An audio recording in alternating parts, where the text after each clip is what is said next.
Hello, hello, hello. Welcome to Be Bold America. I'm your host, Jill Cody, along with my co-host, Dr. Pettis Perry. Hey, Pettis, how are you doing today? I'm doing okay, Jill. How are you today?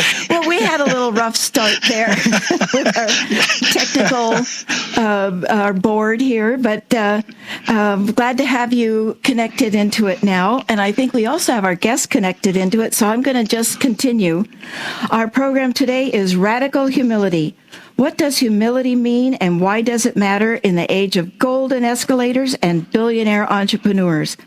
How can the cultivation of humility empower us to see success in failure, to fight against injustice, to stretch beyond our usual ways of thinking, and foster a culture of listening in an era of digital shouting? The fierce strain of Ayn Randian philosophy that is woven throughout America says, "What is good for me is right, and selfishness is good." This cannot sustain a society. For a functional, vibrant, and yes, a bold America, humility must be seen as a behavioral strength, not a weakness. Our future depends on it. Be Bold America's guests today are the editors of a new anthology, Radical Humility, Essays on Ordinary Acts. Rebecca Modrake is a writer and interventionist artist whose artworks resist consumer culture, and she is a professor in the Stamps School of Art and Design at the University of Michigan. Jamie Vanderbroek is a librarian for art and design at the University of Michigan. She holds a tailored master's degree from the University of Michigan School of Information and Art and Art Museum Librarianship. And this past summer, she bought a book made of cheese for a library. We're going to have to hear a little more about that book of cheese, but first, we have big things to do. Welcome to Be Bold America, Rebecca and Jamie. It is an honor to have you both on the program. Thank you, Jill. And who is this, Rebecca or Jamie? Rebecca. Rebecca, hi. And Jamie? Thank you so much for having us. Oh, thank you. Thank you for hanging in there. It is an honor to have you both on the program. So, Pettis, why don't you kick things off? I'd be glad to. Welcome, Rebecca and Jamie, to Be Bold America. Very excited to have you with us today. I found your work very fascinating as I got into it, and I want you to know that I'm going to steal some of your work, and I will give you credit for my own work. But I think you guys did a fascinating, or you created a fascinating portrayal of the role of humility, and I'm excited about talking with you about that today. I'd like to zero in on the chapter by Jennifer Cole on escaping the gravitational pull of the self. I think that that's a very fascinating topic from my perspective. And let me begin just asking you a couple of questions here. So can you tell us what humility is and where it comes from, how it's achieved? That's a really big question, Pettis, to start with. Thanks. So, well, let's stick with Jen, right? Then I think to define humility, she's a great definition. It's one of my favorite ones that I go back to pretty frequently, where she says that, you know, we each experience ourselves standing essentially at the center of a universe, and in that gravitational pull, we put our own needs and beliefs above those of others. But she says that the key to living an ethical life is to reframe our universe so that our needs are only one set in this gigantic, interconnected universe. And humility is a state of awareness that frees us from centering ourselves. Do you see humility then as kind of a gateway to be different? No. To be different from other people, you mean? In terms of how we approach the world and reorient ourselves so that we're better able to connect with other individuals, since we're not so focused on our own self. Oh, I see. To be different from being this sort of like, person who's in our own bubble. Definitely. And yes, I think there is greater connection with other people and more meaning as you start to do that, as you start to make those connections. I found as I was reading the text that I think it's an interesting proposition to center our focus around being humble as opposed to on ourselves. And I was thinking as I was reading your material that for many of us, as we grow into adulthood, we come to realize that we are not the center of the universe. So I found your work fascinating because it suggests that maybe many more people than I've given credit to really see themselves as the center of the world. Maybe that would explain some of the acts like the January 6th insurrection. Right. Yeah. I think this is Go ahead, Jamie. I think that it absolutely, if you see yourself as this like super unique, special creature, I think it starts to feel like, well, what wouldn't be justified to preserve what you believe in? And I think it gets harder to sort of view us as living in this community that's made up of many different potentially valid viewpoints. So absolutely. Well, Rebecca and Jamie, I have sort of a background question. How did two artists come to write a book on humility? Well, let's see. So as just mentioned, I'm an artist, and I teach at the University of Michigan. And I was heading to Nebraska one summer. I was going there to interview people who do manual labor, like farmers mostly in Nebraska, but a few other people as well. And as I was heading to Nebraska, I was sort of leaving behind in Michigan and thinking a lot about the culture that I was leaving behind, which in academic culture is one in which increasingly I found in the last few years we're being asked to, like, status has become much more important than substance in many ways. And that was of concern to me. And I had also witnessed a number of things in events or actions in which there were failures, and I was expecting sort of the leaders to step forward and acknowledge these failures and remedy them, and that never happened.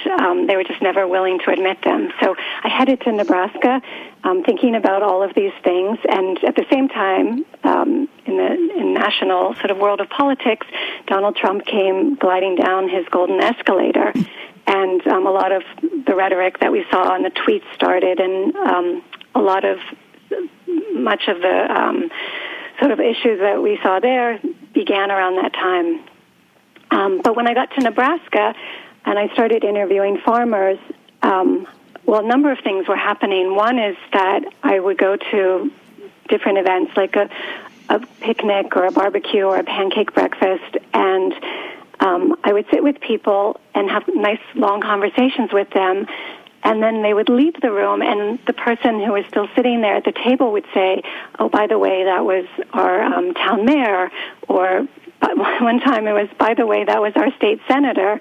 And the person had never identified themselves in that way. They had never, made a point of telling me what this role was or, how significant they were, which was kind of, super shift in cultural status from where I came from. But as I was interviewing farmers, a lot of the farmers kept saying, you should talk to this one farmer. And then the next farmer I talked with said, you should talk to so-and-so. Again, I heard this recommendation. And I asked, well, why should I, what makes him such a good farmer? And the person said, well, he's really humble.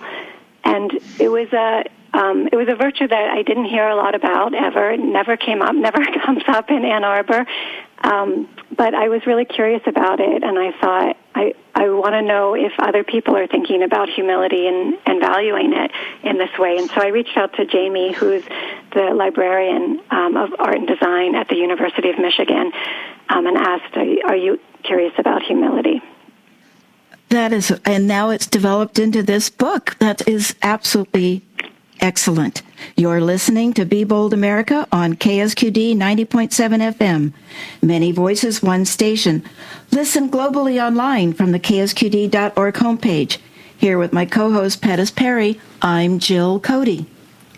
KSQD thanks the following recent donors who support our programming in this difficult time: Mark Conover, Joe Rigney, David Reitz, Martin Lawrence, and Michael Funari.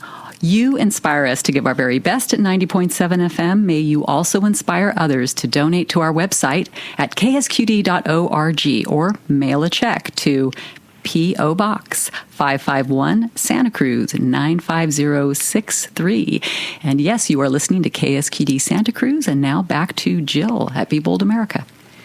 Today, our topic is radical humility. Pettis and I are speaking with Rebecca Modrake and Jamie Vanderbroek, whose book, Radical Humility, Essays on Ordinary Acts, remarks that an ethical life is one that realizes we are one person among many. So, Rebecca or Jamie, whoever wants to take this question, I would think developing humility would be a real challenge when Fox News and the Republican principle, and I'm not talking about the principle with the moral definition, but principle of theory. The Republican principle is to never apologize, never to say you're sorry, never to admit you're wrong. How do we build humility when we have such a political force fighting against it? That's such a good, this is Jamie, that's such a good segue, I think, into one of the essays in particular in the book, which is written by a lawyer who had worked for a long time defending hospitals when they would be sued for malpractice. And the concept behind their defense was always deny and defend. So as soon as something went wrong, the doctors, everyone was, instructed to deny that anything went wrong, and then to sort of enact a fortress around the hospital and protect it from the sort of like the offense of this little lawsuit. So he saw, after many years of being involved in that not only is it morally or ethically wrong, it also was stopping the hospital from getting any better, because by not acknowledging things that had gone wrong, they couldn't really focus on them or improve on them. So he revolutionized the way that the hospital malpractice system was working. He's also at the University of Michigan, like us, and instead started instructing doctors to immediately apologize when something went wrong, and started inviting, almost as mediation style, the family of the wronged individual to the hospital for conversations to discuss what went wrong, and then also simultaneously to, have lots of meetings and things among the doctors and other hospital staff to address the problem and figure out how to stop it from happening again. And he tells in his essay, several, I think, very poignant. So I think that, what you say about not apologizing has to start with someone, and it's particularly helpful if it's a prominent person, deciding to apologize and doing it publicly and kind of turning the bus around. Pettis, did you have a question? I do. My work is in leadership and organizational effectiveness. And so this particular part of your story, your book, really resonates with me as well, because it really is the role of the leader to set the stage and the tone for how the organization is going to function. And I see way too much denial or pretense that things are not wrong. And I don't think that we can fix things unless we shed light on them to understand them, put our arms around them, and then work with them. And as I think about your work, it's this idea of self-centeredness getting in the way of people really being able to be authentic in very real terms, it seems to me. What are your thoughts? Yeah, I think it takes a really strong person to be able to admit weakness and to admit a mistake. And what we learned from the book from, especially two of our authors, Valerie Tiberius and Melissa Koenig, was that a lot of the capacity to develop humility begins when you're a child. It requires close emotional bonding at an early age. So a child has to feel deeply connected to other people so that they're supported and a sense of belonging. And then also a sense of autonomy. And if they don't have that, they'll spend their whole lifetime constantly feeling as though they have to defend themselves because they won't feel secure about their own selves. And then Jen Wright talks about, the importance of people experiencing limitations, and that's what's really necessary to develop humility. So, when we experience like fragility, the pain of somebody dying. I've been thinking about this a lot now, like all of the things that people have lost for the first time, the shifts in education, shifts in, many people who are, who don't have food on the table, who, did a year ago. But all of this in facing all of these sort of new limitations for many, we developed this respect for reality, and that helps us to, recognize that we have limits and other people have limits, and start to be more empathic towards other people. And I think that carries over into leadership. Very much so.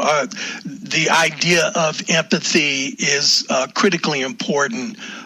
We can see what happens just in the two most recent presidents. They're diametrically opposed in terms of how they interact with the world, and it begins with humility and empathy. Quite frankly, when we look at those two particular individuals, so I really think that you're on to something. Let me ask a little bit more of an existential question. I'm seeing, as I interpret your work through my lens, that there's an intersectionality between humility and things like quantum physics and spirituality. Jim Collins, I'm not sure, don't know if you're familiar with his work, but he looked at 2,000 organizations and came up with, I think it was 11 over something like a 15-year period that outperformed every other company in the country.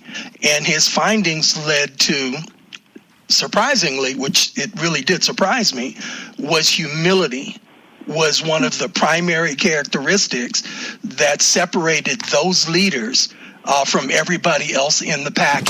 And it didn't matter whether the person was an accountant or a charismatic leader.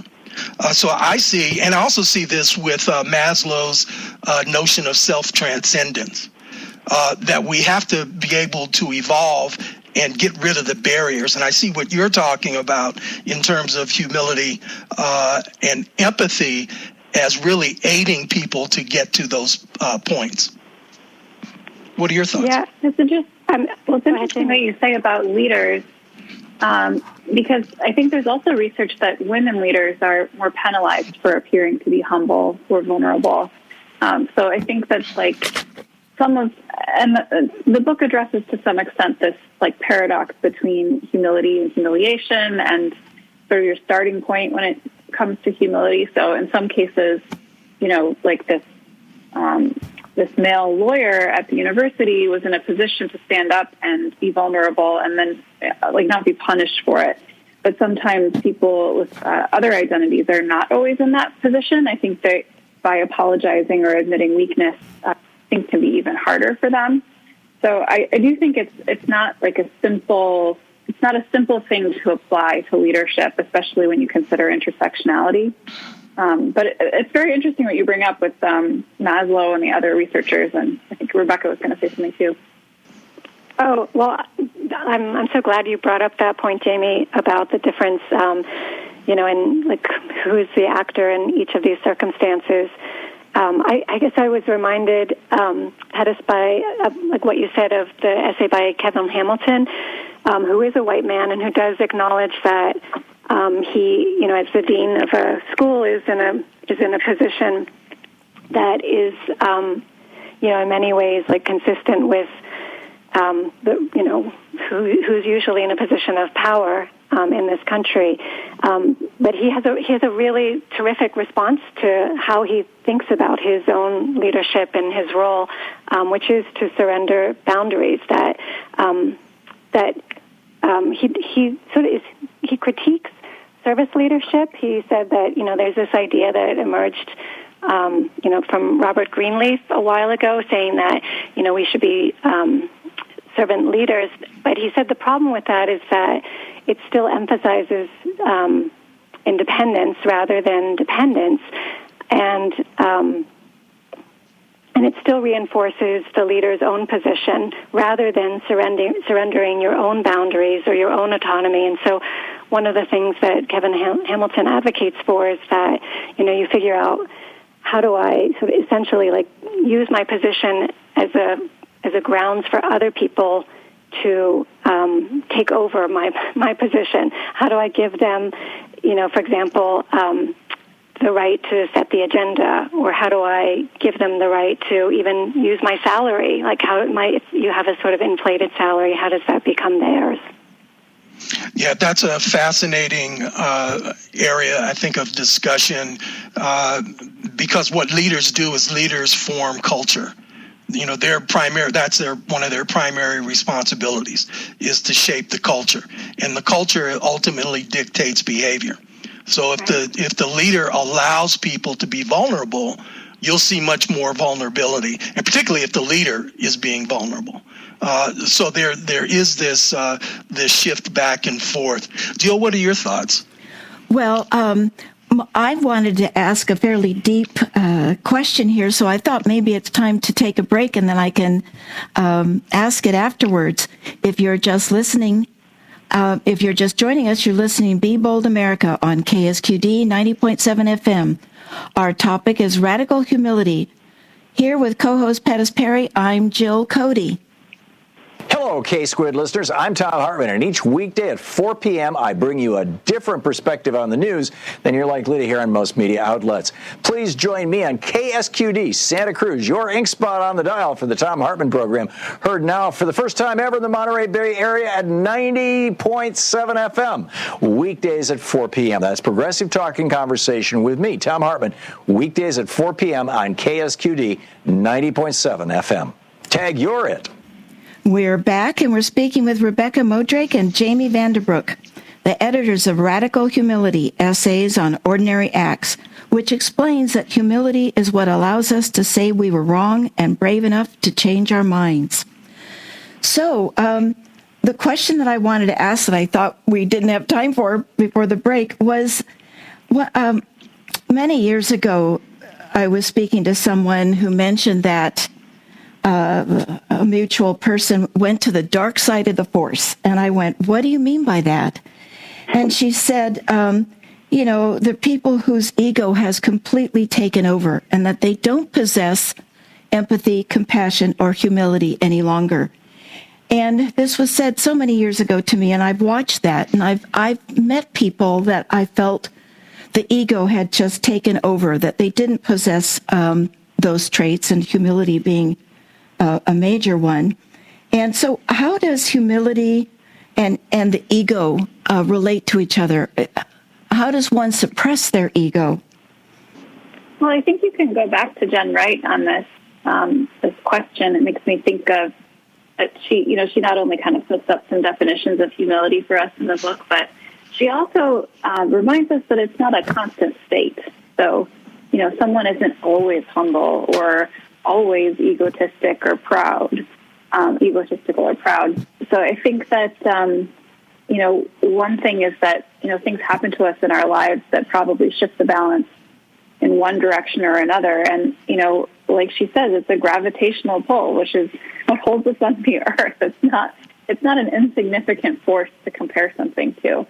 So, but like Rebecca says, sometimes things happen to us in our lives that bring us kind of back down to earth or remind us how small we are or how little control we have. And those can kind of be like breakthrough moments, I think, to re-engage with humility.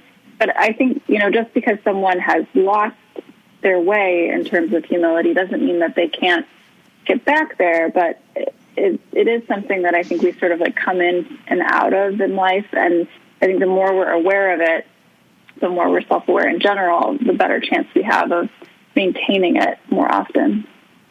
Thank you. And before just to break up the intensity, I want to know a little bit more about the Book of Cheese. What does this look like? And is it on the internet? Can we see this book? Yes. Jamie? Yeah, absolutely. Yeah. So I wrote a little essay about it for Subwar.com, the cooking magazine. So you can find my essay there. But I bought it from Ben Denzer, who is a book artist on the East Coast. And it really is just craft singles, a block of them bound into book form. It looks like a book that you keep on your shelf. And my bio, I think, actually is a little bit old. So we've had that book for 2 years now. Oh, okay. And it doesn't live in the refrigerator, but it lives in a little box, and I keep it in like a sort of a dry, not so humid condition and check on it regularly. But yeah, it's a real thing. Well, you did answer my question about how is this book maintained, but you keep it in a dry box. And then is it viewable? Can people see it there at the University of Michigan? Absolutely. And there are 10 of them in the world, so there are a handful sprinkled around the country. I'm not sure if there are any in California. There's one in Texas, I think, for sure. But if you ever find yourself in Ann Arbor, you should absolutely send me an email, and we'll go look at the Book of Cheese together. Well, I do have 2 friends that go to the University of Michigan, and I wanted to tell them about it because I don't, just to make sure they know about it and have them go see it. So you may be hearing from a couple of students. Well, thank you, Jamie. I just had to get that one out because we're talking about some fairly intense things, and I wanted to break it up a little bit. So another question I have is, how does humility create a more meaningful and principle-centered life? Well, this is Rebecca, and I mean, there's some. I feel like this book is speckled with examples of that. I mean, let's see. There's a beautiful essay by Amy Walsh who writes about her job. It's a volunteer job. She's a writer, and she would go to the hospital once a week and to ask patients if they wanted to tell a story, and she would offer to record the story and produce it, present it to them afterwards as a recording that they could share with their families. Well, she started off doing this work by walking into their rooms and saying, I forget what the language was, but it was something about, would you like to do some work with me, or would you like to be part of this work? And framing it in the language of work, and, they would tell her they were too tired, or that, they didn't have a story. Well, she started to reframe it in the language of, do you have a story to share, or in the language of, like, what do you have to give, or what could I help you to tell? And people wanted to tell their stories, and because of that, she collected this amazing collection of stories by people that she then could share with medical students who started to understand patients in more human terms, who started to relate to them because of their own stories, who started to, who had been at that point, in medical school, schooled only in terms of, anatomy and the conditions of the illness, and not necessarily, like, what is the patient feeling. So she helped the medical students to really understand the kind of larger perspective of the patients. And, that there's so many other great stories like this in the book, but I think that's one example of, the kind of meaning and connection that's possible when you start to reframe your thinking from somebody else's perspective. Well, thank you. Pettis? I think that's a very powerful idea. What I try to teach my students is that we have to learn to see the world of the other person's eyes, or through the other person's eyes. That's the only way that we can really tap into the kinds of dynamics that are going on in their lives and in the lives of the people that we work with. As you've been talking, again, I'm finding this is a fascinating process. How is the book, writing the book, putting the book together, how has that changed your lives, both you and Rebecca and Jamie? Oh, I mean, we talk about this a lot, but it's changed our lives for sure. A couple of the essays in particular, some of the lessons in them I find myself referring to almost daily in my interactions with my family and friends. I mean, I think that in particular, Valerie and Melissa's essay about how to be a better friend has some really important I guess, just information in it that can help us, like, just kind of check against our natural impulse to feel that we know what's right for other people. If they are struggling, and so many people have been struggling in this past year, that we might feel like we know what's right for them or how they should solve their problem or answer their question. But that, instead, I think it's important to remember that they are figuring out their own journey, and it doesn't make sense for us as friends to feel like we should just go around trying to fix everyone in our lives, so that we can kind of have them all off and running on these paths that exist in our own minds, but it's just, not actually as helpful as we might perceive it to be initially. So I use the lessons from the book all the time. Pettis, you have follow-up? Or? Was that Jamie or Rebecca? I haven't. Oh, sorry, that was Jamie. Rebecca, do you have some thoughts about that? Thank you. It's such a good question. I think, like Jamie, I think about these also stories every day, and it's evolved over time, the way that I think about them. I mean, initially, for me, when I heard stories like Rick Boothman talking about, how he taught doctors how to apologize rather than deny and defend, it was just really important for me to know that there were other adults in the world who were in positions of leadership who were apologizing. That was, especially 3 years ago when I first heard that story, that was kind of like a beacon of light that I just wanted to head towards, because I wanted that ring of like one individual to grow larger and larger and to feel there were more and more people like that. And so I would just revisit that story over and over, like a funny bedtime story, to just be reminded that existed.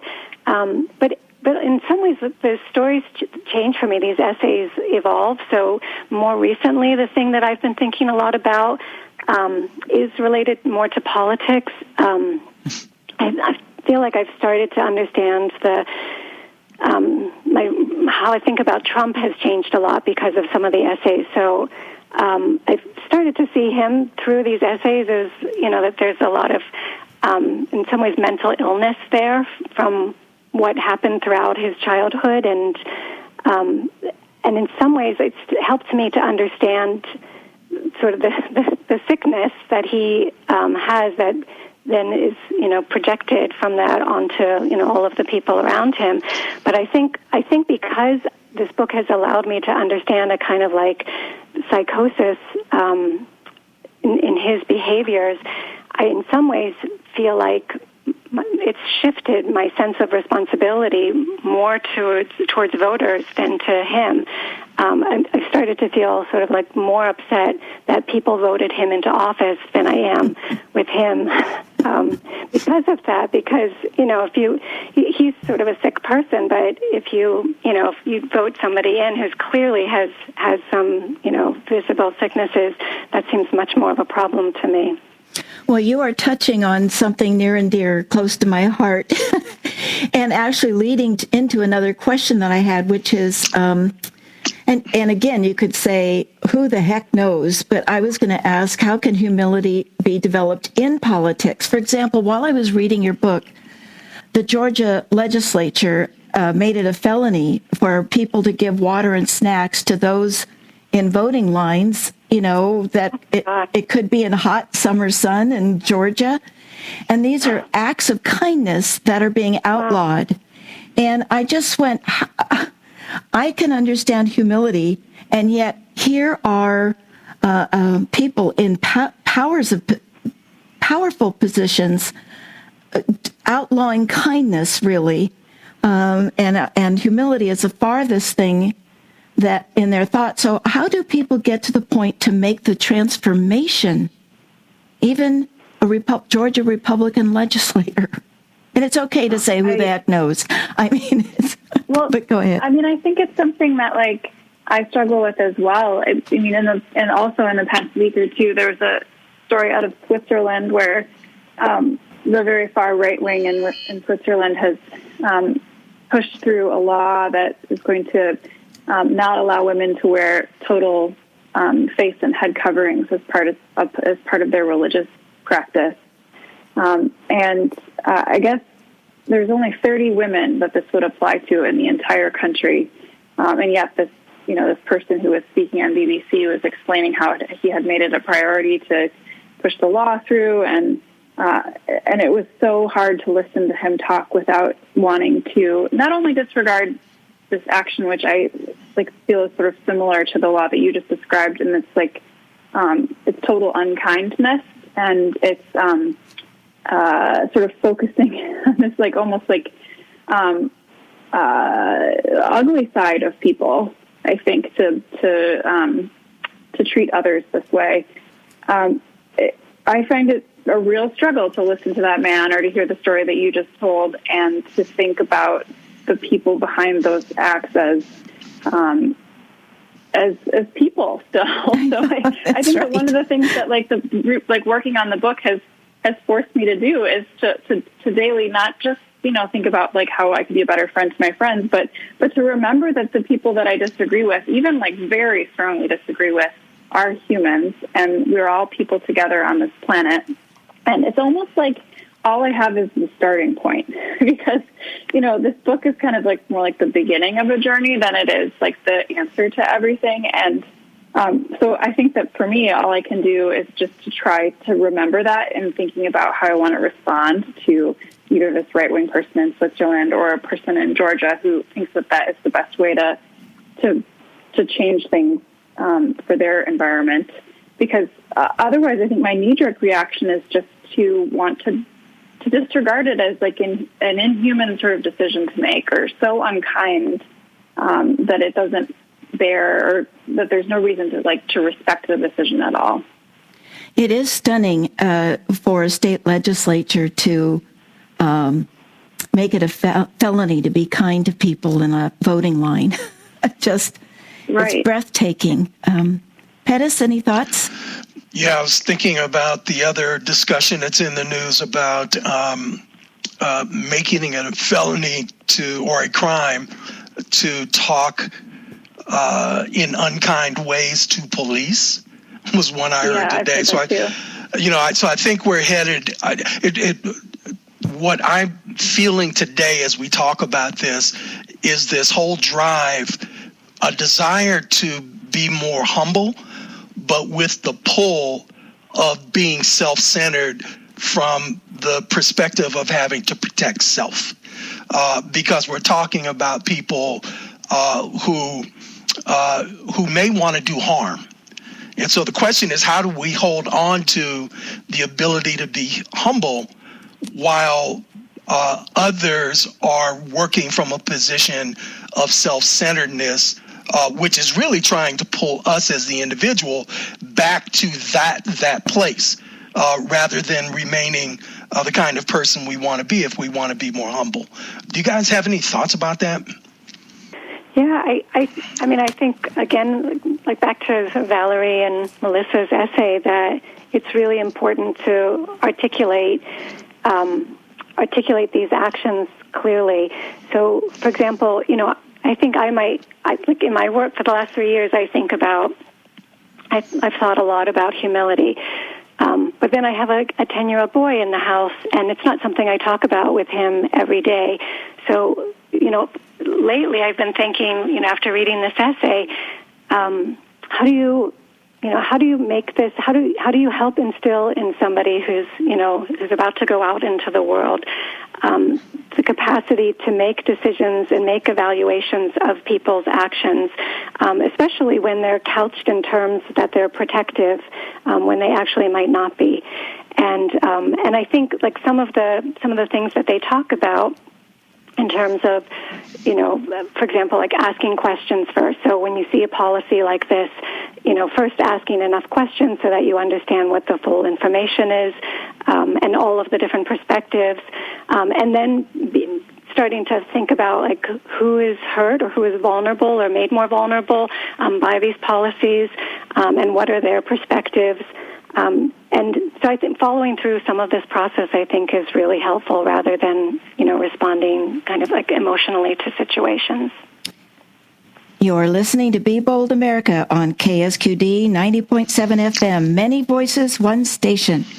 listen globally online from the ksqd.org homepage. Also, if you want to contact either Pettis or myself or have ideas for the show, you can email us at info@ksqd.org.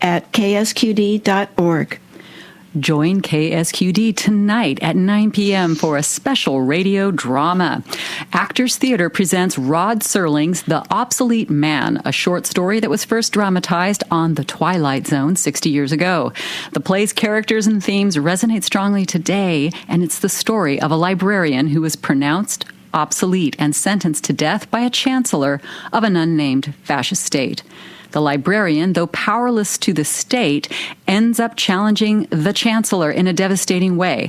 Actors Theater Radio performance is directed by Joyce Michelson and features Frank Widman, Martin Kuchuk, and Jay Wolf. If you are invited to join the director and actors after the performance for a discussion about the play's themes. You are encouraged to call in with questions and comments. That's tonight at 9 p.m. right after the Hive Poetry Show right here on K-Squid 90.7 FM and live streaming at ksqd.org. Today, our topic is radical humility, and Pettis and I are speaking with Rebecca Modrake and Jamie Vanderbrook, whose book, Radical Humility, Essays on Ordinary Acts, says that humility is necessary to develop into ethical beings. So, towards the end of our show, Rebecca and Jamie, we do keep stop-starts. What actions would you like your readers and our listeners to keep doing, stop doing, and start doing as it relates to transforming and building humility in our lives? Sure. That's a great question. Go ahead. I would say keep apologizing easily. Mm-hmm.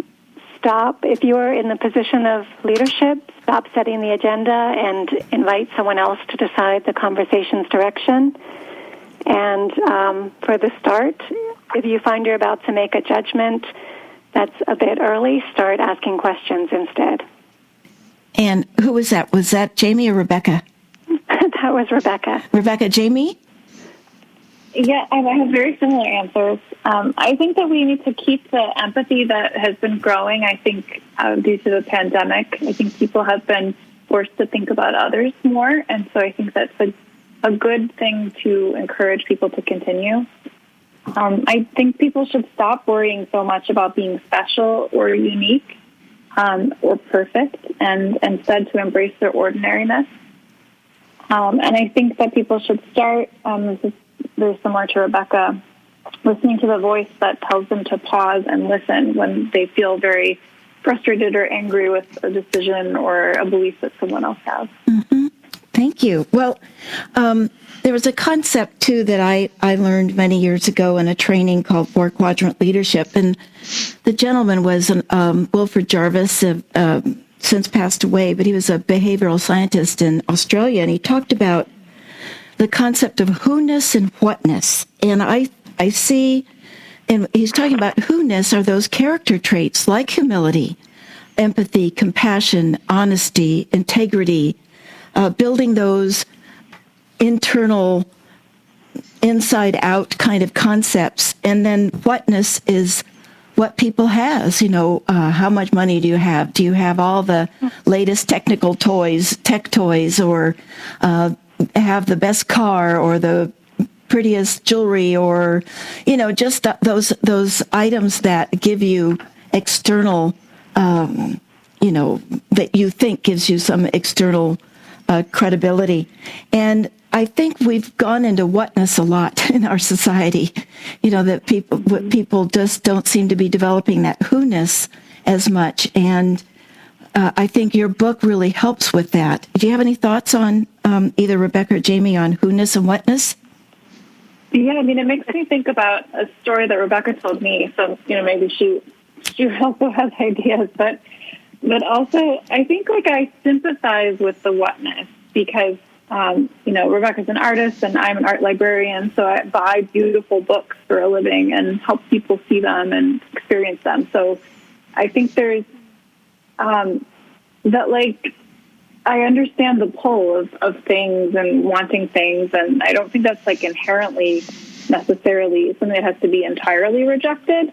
But I do think that, like, especially in the last year, a lot of us like looked up and looked around and found our families to be suddenly like much more important, or whoever it was that we were living with is like suddenly this person that we're with every single day.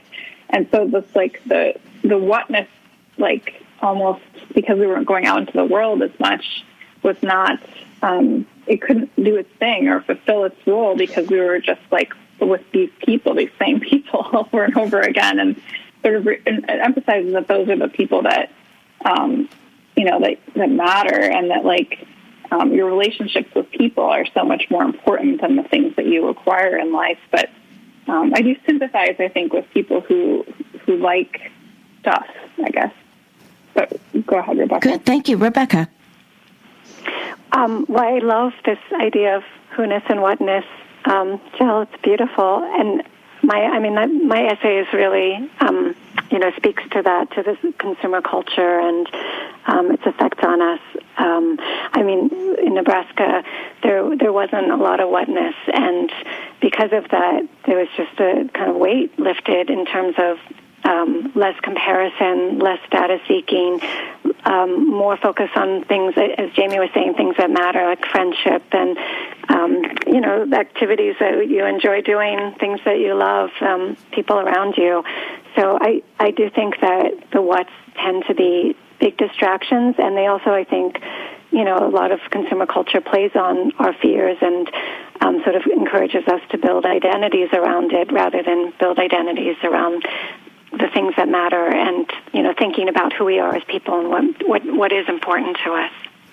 Well, thank you so much. And Jamie did bring up for me that there are degrees, of course. The whatness, buying beautiful books that will be used for the future and for education and for improving our society, versus collecting, being a car collector, and you've got beautiful cars, but you think that what is that doing for the future of our society?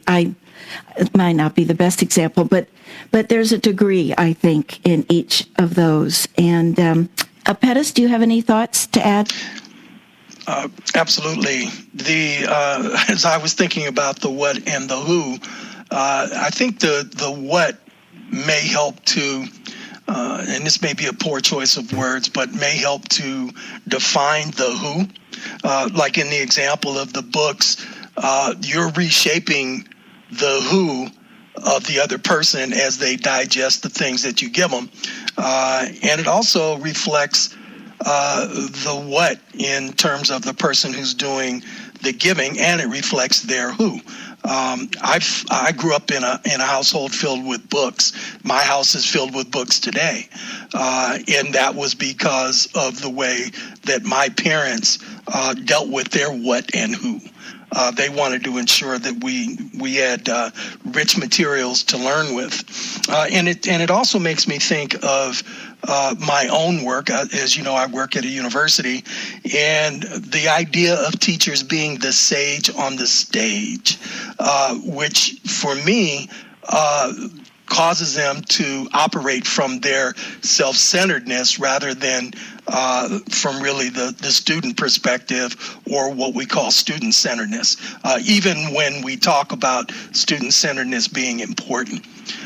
So these are really opportunities, I think, to shift, as we've talked about today, and really be on better guard with using the energy to push us towards humility.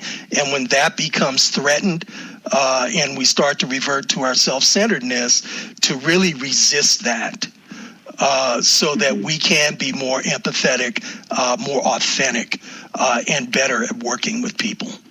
So thank you both. Any last thoughts there, Rebecca or Jamie? Well, that does, this is Jamie. It makes me think about my own essay, which is about libraries and museums. And I think that, like, if you think about it, those are institutions that are for giving whatness to more people. So maybe it's not just the issue of building up little palaces of whatness, but if they're just for you, then maybe that's the problem. So, like, whatever it is, I think, like, sharing it with other people is important.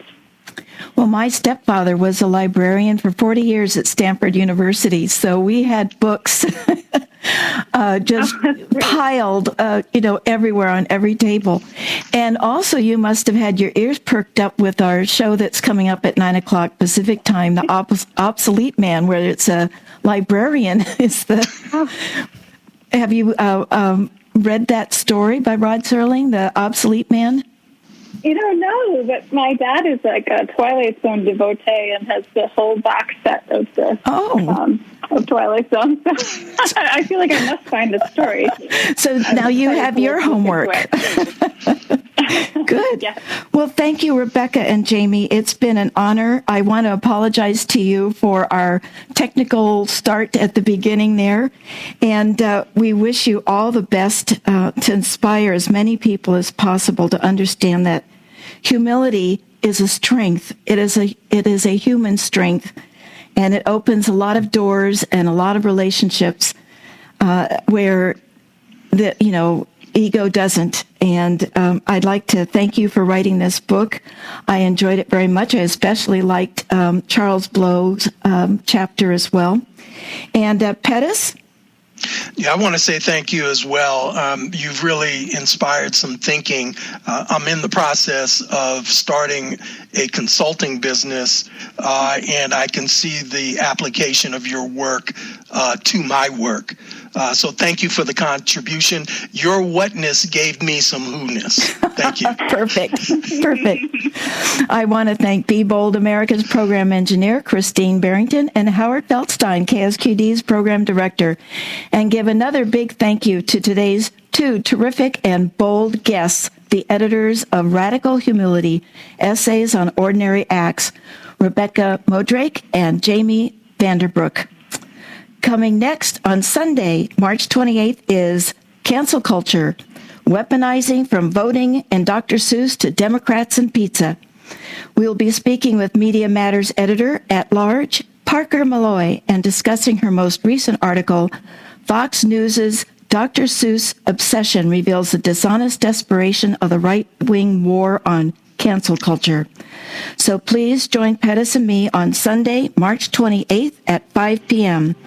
You're listening to KSQD 90.7 FM Santa Cruz. Many voices, one station. Listen worldwide online on ksqd.org. Stay tuned for Faith Matters and Seth Shapiro. My name is Jill Cody. And I'm Dr. Pettis Perry. Thank you for listening to Be Bold America. Until next time, keep, stop, start.